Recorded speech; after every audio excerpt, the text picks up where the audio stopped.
Terima kasih atas peluang untuk terus serta membahaskan Belanjawan Madani 2023. Terima kasih juga kepada warga Mas Gading kerana sekali lagi memberikan kepercayaan kepada saya serta mandat untuk sekali lagi berada di sini. Tuan Yang di-Pertua, dengan keadaan pertumbuhan ekonomi global yang semakin mencabar dan turut dilaporkan perlahan dan menyederhana ketika ini, dengan keadaan inflasi dan faedah yang terus menghimpit, dengan cabaran gangguan rantaian bekal makanan akibat perang Rusia-Ukraine, dengan kadar daya saing negara yang dilaporkan kian merundum, dengan ancaman COVID yang masih membimbangkan dan ditambah lagi dengan ancaman bencana alam, besar harapan saya agar belanjawan tambahan sebanyak 18.8 bilion ringgit berbanding anggaran perbelanjaan persekutuan yang sama dibentangkan pada 7 Oktober 2022 kali ini akan dapat menjadi pemangkin kepada proses pemulihan negara pasca pandemik. Tuan Yang di-Pertua, untuk perkara pertama, saya ingin menyentuh tentang isu perpindahan ibu kota Indonesia ke Kalimantan. Walaupun Malaysia Indonesia mempunyai hubungan yang akrab, saya melihat perpindahan ini akan memberi kesan kepada lanskap geopolitik, geostrategik dan geoekonomi yang ketara khususnya bagi Sarawak dan Sabah.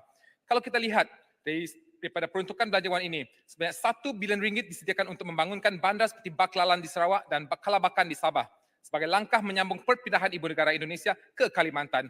Bagaimana pula dengan kawasan-kawasan lain yang juga berada di sepanjang sempadan ini seperti Baram, Belaga, Serikin, Kampung Biawak dan Kapit di Sarawak dan Pensiangan dan Tenom di Sabah. Saya mengambil Parlimen Mas Gading yang terletak tidak jauh daripada sempadan Kalimantan Barat sebagai contoh. Apa yang berlaku sekarang ini ialah pengaliran keluar masuk setiap hari penduduk dari kedua belah pihak tanpa sekatan, gejala-gejala sosial, isu-isu penyeludupan, isu pendatang tanpa izin dan isu keselamatan. Walau bagaimanapun, saya tidak menafikan bahawa terdapat banyak kesan positif daripada kedua-dua negara akibat daripada perpindahan ini, kelak, khususnya dari segi ekonomi. Namun saya berpendapat kita hendaklah bersedia untuk memandang dengan lebih jauh ke hadapan. Kita perlu bersedia dari sekarang dan mulai melakar rancangan-rancangan ekonomi, keselamatan, budaya dan sosial supaya kita boleh bersama-sama dengan negara jiran kita ini untuk menikmati manfaat yang semaksimalnya daripada perpindahan ini kelak. Tuan Yang di-Pertua, Kampung Biawak yang terletak di daerah Lundu yang terletak berhampiran dengan sempadan Kalimantan Malaysia Sarawak, Malaysia Kalimantan telah mempunyai kompleks CIQ dengan kemudahan-kemudahan infrastruktur yang hampir lengkap seperti kemudahan jalan raya yang baik dan pos gabungan Malindo iaitu Malaysia dan Indonesia. Bagi sektor ekonominya pula masih banyak yang perlu diperbaiki kerana tidak selari dengan kemudahan infrastruktur sedia ada. Saya berpendapat bahawa kawasan Mas Gading melalui Kampung Biawak wajar diberi perhatian untuk dinaik taraf sebagai bandar baru sejalan dengan perpindahan ibu kota Indonesia ke Kalimantan. Untuk pengetahuan Dewan Yang Mulia ini, terdapat sebidang tanah persekutuan di dalam kawasan Parlimen Mas Gading yang pernah dirancangkan dan diluluskan untuk dinaik tarafkan menjadi Baut New Township, tetapi tidak tercapai sehingga hari ini. Kita juga mempunyai sebuah tapak bagi OPAR Rural Growth Center yang sehingga hari ini masih lagi terbiar. Jadi saya ingin menyeru agar kerajaan mempertimbangkan semula usaha-usaha yang pernah dirancangkan ataupun direncanakan sebelum ini bagi kawasan ini, iaitu membangunkan semula Baut New Township Plan dan OPAR Rural Growth Center. Bukan itu sahaja, malahan dua projek yang saya kira relevan untuk dikenangkan di sini ialah projek Jabatan Selampit yang telah pun diluluskan pada RMK11 dengan peruntukan sebanyak 27.9 juta dan juga projek Jalan Kampung Kedai Selampit yang bernilai 72 juta yang telah pun diluluskan pada tahun 2019. Saya difahamkan projek ini masih lagi tersangkut di peringkat State Planning Authority, SPA. Oleh itu, saya ingin menyeru kepada setiap pihak-pihak yang berkaitan sama ada di peringkat persekutuan maupun di peringkat negeri untuk kita sama-sama bekerjasama dan berusaha untuk merealisasikan projek-projek pembangunan ini demi kepentingan rakyat khasnya rakyat di Sarawak. Saya yakin sekiranya kita meneruskan usaha untuk menaik tarafkan Pekan Bau kepada sebuah bandar dan mempercepatkan projek-projek tergendala seperti projek Jabatan Selampit dan jalan raya di Kampung Kedai Selampit ini, tidak mustahil Mas Gading boleh menjadi sebuah hub ekonomi yang pesat bagi Sarawak dan Malaysia secara amnya.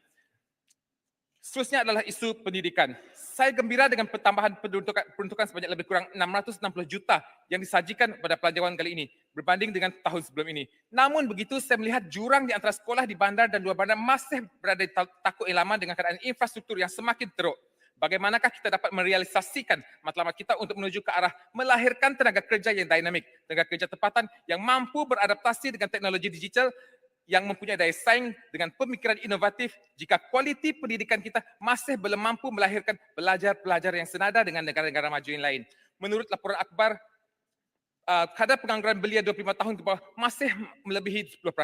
Apakah langkah-langkah yang perlu kita lakukan untuk membendung perkara ini dari sudut pendidikan? Apakah langkah-langkah yang perlu kita berikan keutamaan untuk membendung kemiskinan ilmu di kalangan pelajar-pelajar dan belia-belia kita? Bagaimanakah cara untuk merapatkan jurang pembangunan dan kualiti pendidikan sekolah di bandar dan di luar bandar? Bagaimanakah cara untuk kita mencari jalan yang drastik dan lebih mampan, holistik dan selari dengan konsep madani bagi memperbaiki kualiti sistem pendidikan kita? Adakah kita mampu meningkatkan kekuatan intelektual, moral dan kerohanian bangsa dengan sistem dan kualiti pendidikan sedia ada? Saya percaya pendidikan merupakan salah satu faktor yang bukan sahaja mampu mengubah nasib dan kehidupan individu dan sesebuah keluarga, malahan ia mampu menyumbang kepada pembangunan sebuah negara. Saya amat prihatin dengan nasib pelajar-pelajar kita khasnya yang berada di luar bandar dengan kemudahan-kemudahan dan kondisi pembelajaran yang dengan izin limited dan outdated. Saya ingin sekali melihat pelajar-pelajar di luar bandar ini untuk dapat menikmati kemudahan-kemudahan berteknologi moden sama seperti pelajar-pelajar di bandar,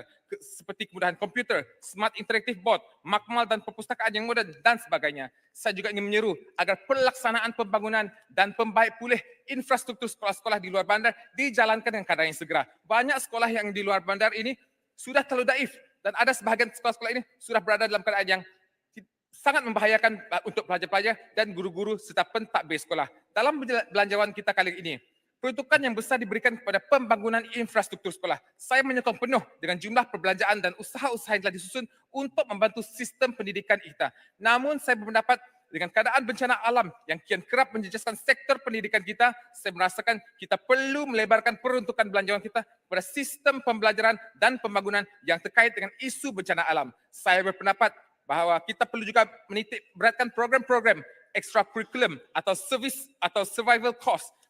Keadaan banjir yang berlaku seperti yang berlaku di kawasan saya baru-baru ini bukan sahaja melibatkan kawasan perumahan dan kawasan perkampungan, malah kawasan pertanian dan kawasan sekolah. Saya ingin menyeru supaya kerajaan memberikan penekanan kepada program kesedaran dan program survival supaya diberikan pada pelajar-pelajar, guru-guru dan pentadbiran sekolah dengan melibatkan juga agensi-agensi kerajaan seperti BOMBA, Polis Angkatan Pertahanan Awam, NATMA, Kementerian Kesihatan dan NGO-NGO yang berkaitan. Di samping itu juga kemudahan-kemudahan seperti first aid kit, jaket keselamatan, perahu-perahu dan kemudahan yang berkaitan harus diberikan kepada semua sekolah-sekolah yang terdedah kepada bencana banjir di Malaysia. Tuan Yang di-Pertua, isu pertanian adalah isu yang sudah sinonim dengan kawasan luar bandar. Menurut laporan daripada Jabatan Perangkaan Malaysia, nilai import makanan terkumpul adalah berjumlah 482.8 bilion dalam tempoh 10 tahun berbanding dengan ekspor berjumlah 266 bilion. Apa yang nyata daripada nilai ini ialah jurang perbezaan yang semakin membesar dan ini agak membimbangkan. Tambahan lagi, menurut laporan daripada Jabatan Perangkaan, ini keupayaan negara untuk menyediakan bekalan makanan domestik semakin berundum. Keterbergantungan kita kepada import makanan semakin meningkat sepanjang tahun. Menurut beberapa sumber media lagi, negara kita akan mengalami krisis makanan yang teruk sekiranya pelbagai masalah seperti inflasi, kenaikan harga minyak, cuaca ekstrim, pandemik COVID-19 yang masih membimbangkan dan konflik antara Rusia dan Ukraine masih berlarutan.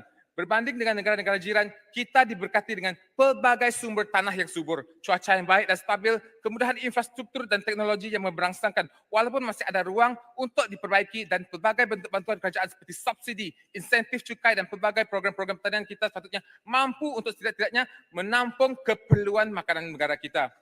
Oleh yang demikian, untuk mengurangkan bebanan hidup rakyat, saya ingin menyarankan dan menyokong objektif RMK ke-12 adalah wajar bagi kita untuk memberikan fokus yang lebih inklusif, mampan, produktif dan projektif dan berdaya saing kepada industri pertanian kita.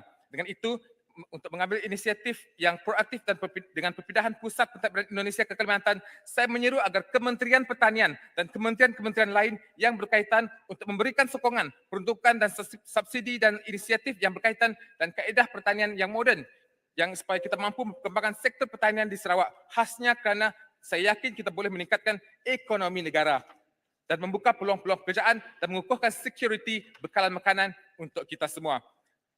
Isu kesihatan, isu selanjutnya yang di-Pertua. Saya ingin menyentuh tentang peruntukan belanjawan di bawah Kementerian Kesihatan untuk Mas Gading. Keterbergantungan penduduk-penduduk di luar bandar dengan kemudahan hospital di pekan-pekan terdekat sudah semakin mendesak. Saya ingin mencadangkan agar peruntukan bagi menaik taraf hospital-hospital di pekan-pekan juga harus diberikan perhatian yang sewajarnya. Parlimen Mas Gading bukan sahaja mempunyai lebih daripada 120 buah kampung. Kesemua kampung-kampung ini bergantung dengan 2 hospital, iaitu Hospital Bauk dan Hospital Lunduk dan mendapatkan perkhidmatan kesihatan. Mengikut laporan, setakat ini kedua-dua buah hospital ini hanya mempunyai lebih kurang 114 buah katil pesakit dan tidak mempunyai khidmat pakar setiap hospital.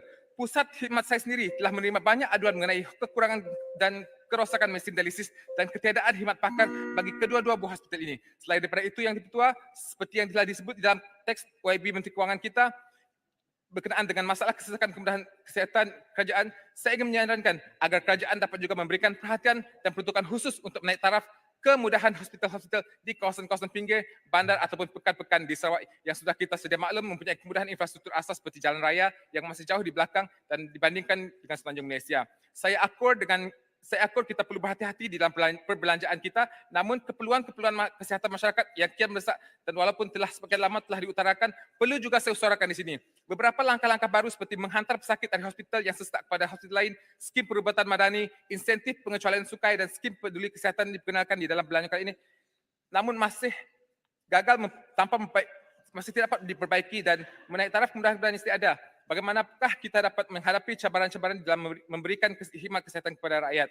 Dengan ini Yang Tuan Yang Ketua dan Dewan Sidang yang dimuliakan, untuk menutup perbahasan saya kali ini, besar harapan saya agar belanjawan kali ini benar-benar bersifat inklusif dan memberikan manfaat kepada setiap lapisan masyarakat tanpa mengira usia, jantina, bangsa, agama, keupayaan, kedudukan dan tanpa mengira fahaman politik. Jadi dengan ini Mas Gading mohon menyokong usul ini. Terima kasih. Terima kasih Mas Gading. Sekarang saya jemput Dungun.